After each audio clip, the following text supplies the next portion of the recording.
Since 1966, your source for agribusiness news and features from around the Southeast and across the country, focusing on one of the nation's top industries, agriculture. The Farm Monitor is produced by Georgia Farm Bureau in association with Abraham Baldwin Agricultural College.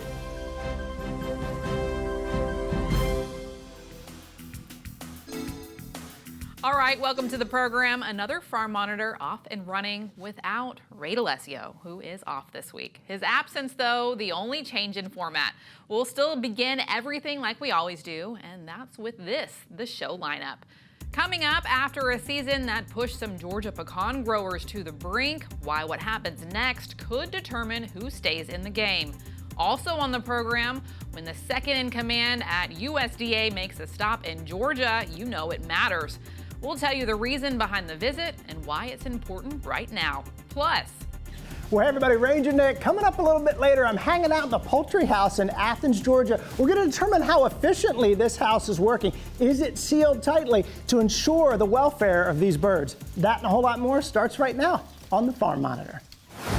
for Georgia pecan growers, the last year wasn't just tough, it was a test of survival. From hurricane damage to disease pressure to drought, many producers saw their crops cut dramatically. But now, with a new season ahead, the focus is shifting from what went wrong to what comes next. As John Holcomb shows us, growers are looking for answers and a path forward. In Perry, pecan growers from all over the state recently attended the 61st Georgia Pecan Growers Association's annual conference and trade show, an event that allows growers the chance to fellowship, attend educational sessions, and see the latest and greatest equipment that they can take back home to their operations. This gives an opportunity for growers to come together, see how the season was last year, see what the season's going to be this year, and honestly to see the new equipment that's going on. There's new equipment being brought every single day, and this is an opportunity for them to showcase their equipment, showcase what's out there, and for growers just to really connect with each other because they don't get to do that on a daily basis. While the event highlights innovation in a fresh year, it does come on the heels of a difficult growing season, one that tested producers across the state and left many orchards with only a small percentage of the crop they were expecting. 2025 ended up being very challenging, especially for the post-hurricane year of 2024. We had a hopeful crop. It was on the tree. It sustained itself through August. But there was environmental factors in 25. As much scab pressure as we could have had, we had it. And then finally, drought starting mid-August that went through October and really into November. And we're still dry now. So that was a huge impact to the development of the 2025 crop. And in East Georgia, especially along that hurricane corridor, it was, we dropped down very low. Yeah, we had as low as 15% of what would have been a good crop. However, despite those challenges, there are signs of optimism, especially when it comes to demand, as the industry continues working to expand how consumers view and use pecans. What we're seeing right now is the demand for pecans, not just as a holiday nut, which everybody knows and loves in their pecan pie, but how do we make sure that people are picking it up every day?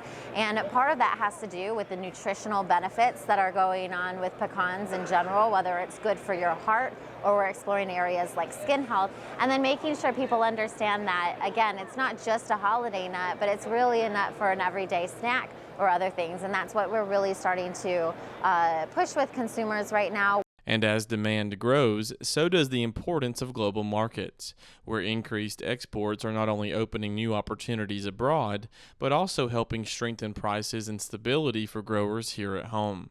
Exports right now, if we can grow them, they can create a lot of competition, not just in those markets itself, whether it's in the UK or Germany or India or others, but it tightens the supply here at home, which then puts pressure on those retailers like the Sam's Clubs and the Walmarts and the Costco's, where we can ask for higher prices for our pecans. So while it's not necessarily a domestic thing right now, exports have a big influence on our domestic market. Reporting in Perry for the Farm Monitor, I'm John Holcomb. One of Georgia Farm Bureau's biggest priorities is making sure farmers have a voice in Washington. And that was on display in Henry County, where leaders from across the state met with U.S. Deputy Secretary of Agriculture, Stephen Vaden. As Damon Jones shows us, the meeting was valuable for both sides. With the agricultural industry facing unprecedented challenges with profitability, Georgia farmers got their chance to voice concerns face-to-face with USDA's second-in-command, Stephen Vaden, as he recently attended a much-needed event hosted by the Georgia Farm Bureau in McDonough. Well, it's important so there's not a disconnect.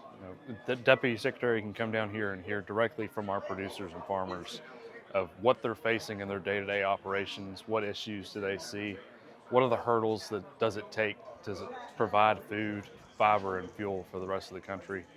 And it's just kind of cutting out the middleman. That's why producers from North Georgia, South Georgia, and everywhere in between made it a priority to be in attendance, as they all provide unique perspectives about the state of the industry. They want to tell him and be informed to inform him of what's really going on the farm. These are not theories that he heard today. These are not some kind of news report. These are actual farmers that actually got to sit down with the Deputy Secretary and tell him the state of the farm economy. The visit also included a tour of Southern Bell Farm, which gave Vaden an up-close look at just some of the good work being done on farms around Georgia. You know, it's always great to showcase what we as producers do, and to have someone that cares enough to come from Washington, D.C. to hear from producers and get to show him firsthand a little bit of our farm, and also get to visit with him about other issues as well. It's always great to do that. It also allowed farmers to show their appreciation for some of the good work USDA is doing to support agriculture with the recent bridge payments and labor reform. You know, I think one of the things that came up today, and certainly is on the minds of a lot of producers, is the labor issue, and in particular H-2A, and you know, just a simple thank you for what they did to the H-2A rule and the wages there is a real benefit on a small part for us, but I know for what matters most is some of the big ag producers in the state and around the country. So that's always to me, that's one of the most pressing issues there. While the Deputy Secretary wasn't available for comment due to scheduling constraints, his visit to this event sent a clear message for the producers. It's really encouraging that he's interested in what's going on with the largest industry in this state, largest industry in the country, and how important it is, and that it is a national security issue to keep farms profitable. That is a push that we are having at Georgia Farm Bureau, is the profitability of farms. We may not feel it yet, but food security is truly a national security issue. And so for them to have such an interest to reach out and come here directly from our growers and people that are out there every day producing our food, it's encouraging. It gives us the sense that they truly are concerned and looking out for America's best interest and ensuring that the American farmer and the Georgia farmer can be successful for the years to come. Reporting from McDonough, I'm Damon Jones for the Farm Monitor.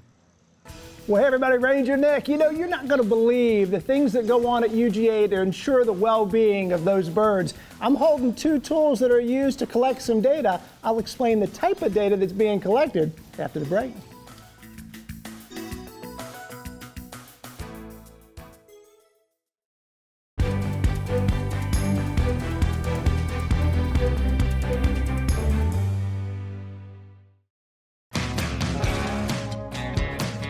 Holding a juvenile Juro spider. Until next time, for the Farm Monitor, I'm Ranger Nick, reminding you, like I always do, that enthusiasm is contagious.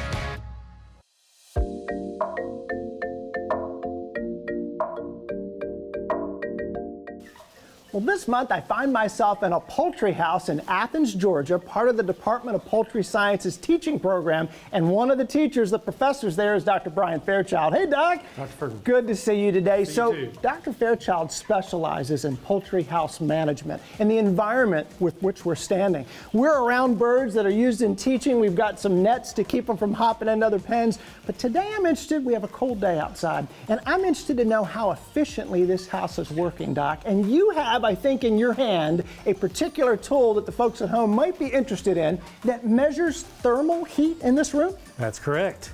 So we have a thermal camera right here that it's actually universal, so it will work with both the iPhone and the Android phones. Okay. And so this particular model will connect via Bluetooth. And I'm just gonna let you hold that there, Dr. Furman. I would love to.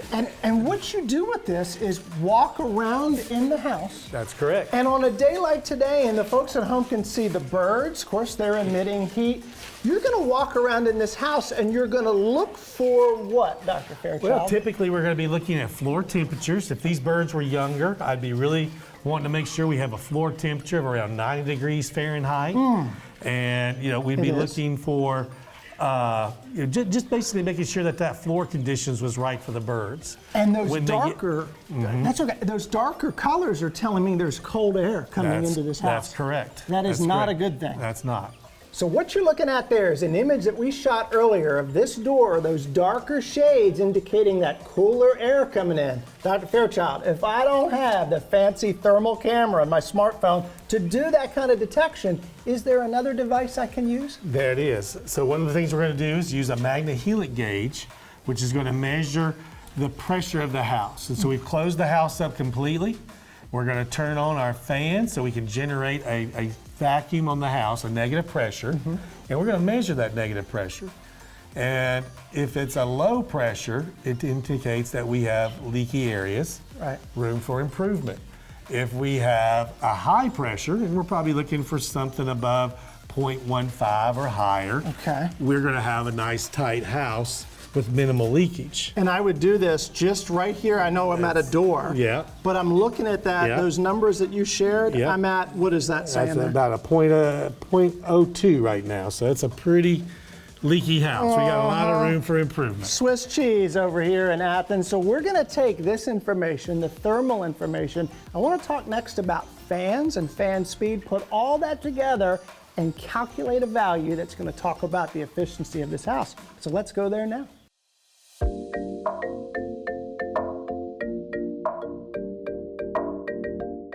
So I was just outside with a laser determining rotations per minute of that fan to look at wind movement in this house.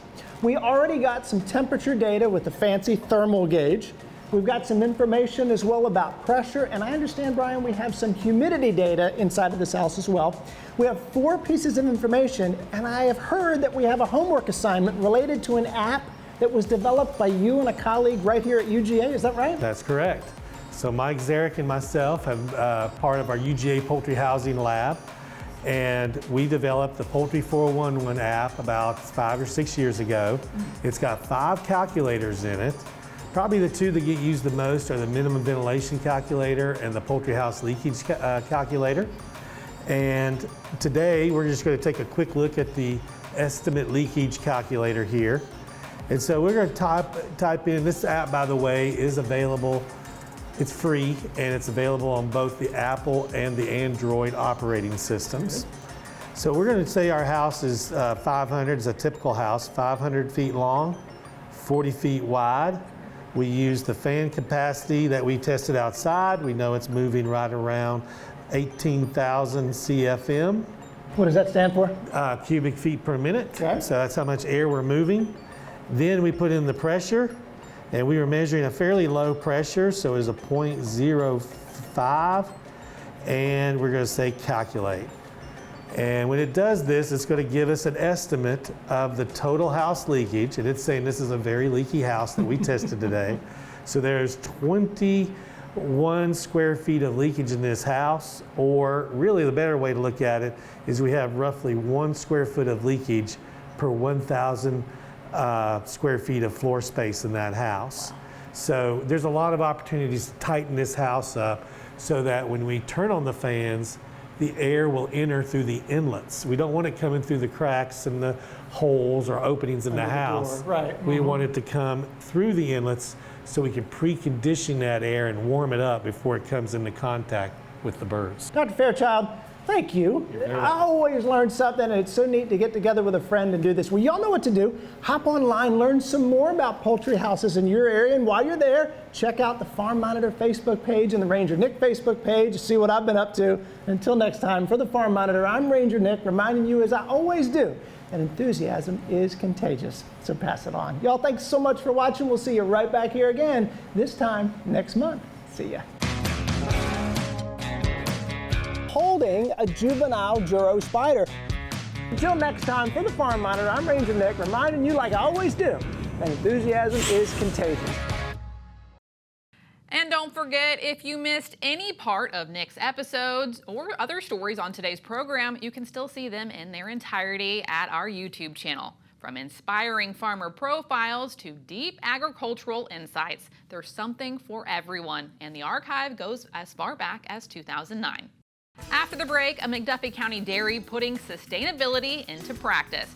How Hillcrest Farms, led by County Farm Bureau President Mark Rogers, is focused on efficiency, innovation, and what's next for the industry.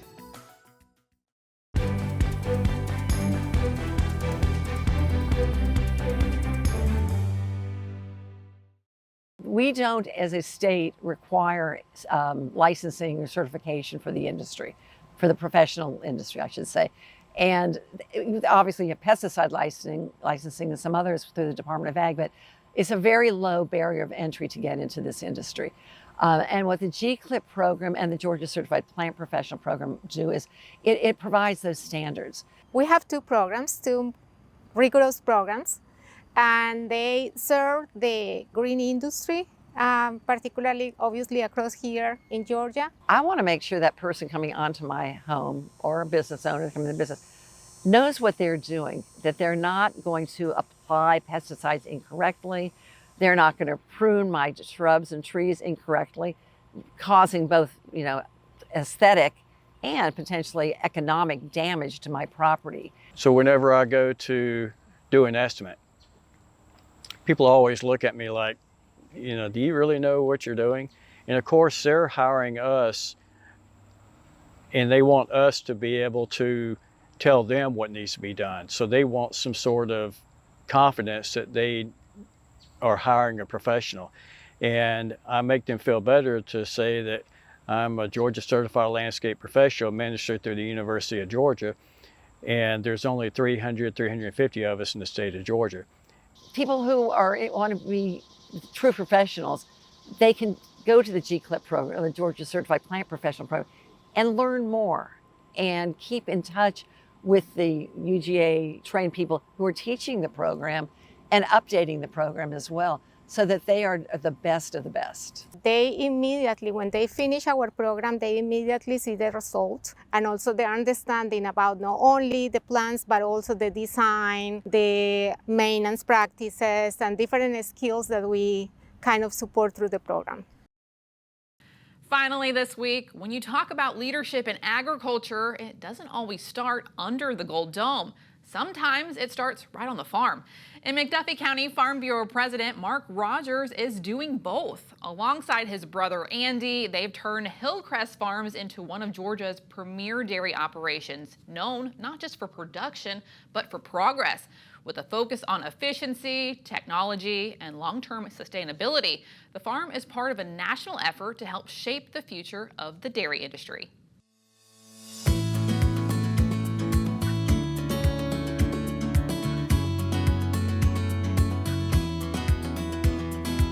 Hello, I'm Mark Rogers with Hillcrest Farms. We're milking 340 cows with 5 dealer valve robots on 850 acres in Deering, Georgia. We have a freestall barn, which is a typical Georgia, Florida type building that we house cows in here. Everything is built to dissipate heat. When we first started in a freestall barn 10, 15 years ago, we were told that we could not get the production of Wisconsin, of Minnesota. But we ran over 32,000 herd average for several years. Just shows that with proper cooling, with the right diet, you can have high production in the South. And that high production makes you more efficient with the carbon sequestering that you're doing, because we're getting more product from less animals.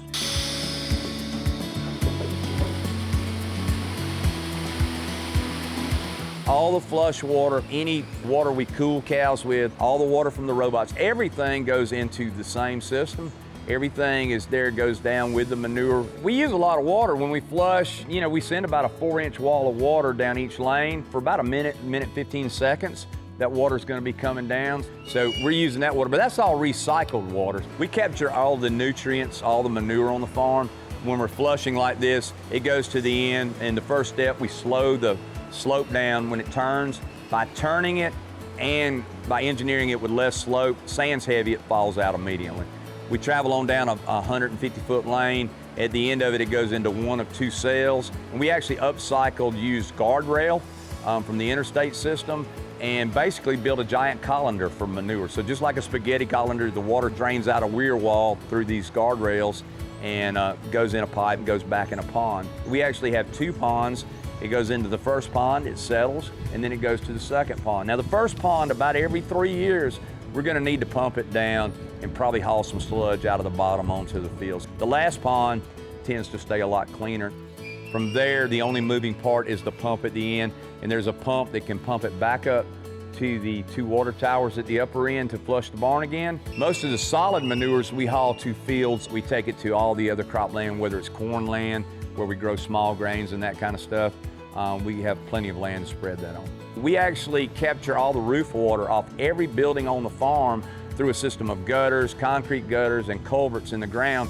And we can either add it to the wastewater system when we need additional irrigation water, or to dilute the system down a little bit, or we can just let that water go straight out onto grasslands to water that pasture. Well, we were able to convert a good bit of cow pasture into cropland. And that was important because we needed places to spread our wastewater from our closed loop system. So here, if they were out on pasture, of course they're gonna manure wherever they want to. It could flow down to a low spot on the farm and eventually make it to a creek, into a bigger creek, and into the Savannah River. So we do not want that. So with them in this facility, there's no way for the manure to go anywhere that we do not want to take it. And then we put it out based on a conservation nutrient management program. We spread the correct rates on the correct fields to fit that field's needs to get the maximum crop production. We are constantly growing something, so we're sequestering carbon. We triple cropland, so it gives us an opportunity to have a crop sequestering year-round. We're constantly growing something 365 days a year on this field. We try not to do any more tillage than we have to. I will make one pass with a sprayer, make one pass with a strip till planter rig, and I'm done. So I'm using a lot less fossil fuel to plant this crop than my father did 50 years ago. This is our silage pit. We put a layer of oxygen barrier on top of it, and then on top of that oxygen barrier, we'll put a black and white plastic to help seal it. And on top of that, we put a pest barrier to keep crows and other birds from pecking through the plastic to get to the corn grains. It can actually last multiple years underneath this plastic, the way we have it sealed, and we can feed it this year, next year, or even the year after, and still be really good, high quality feed for our cows. It's almost never that we have any product that we need to fork off and not feed to our cows, because when we uncover it, once again, it looks good all the way across. We're always looking for the next opportunity at Hillcrest. Me and Andy have always had that attitude. We never thought we wanted to be second at anything. And I'm not saying we're the best at anything, but we're trying. We've got that goal. We love our closed loop system. It's very sustainable over the long term. We're using our manure to grow our plants that feed our cows, and then the cows produce more manure that goes back into the system that starts the whole cycle over. So everything here, like I said, with this closed loop system, is highly sustainable.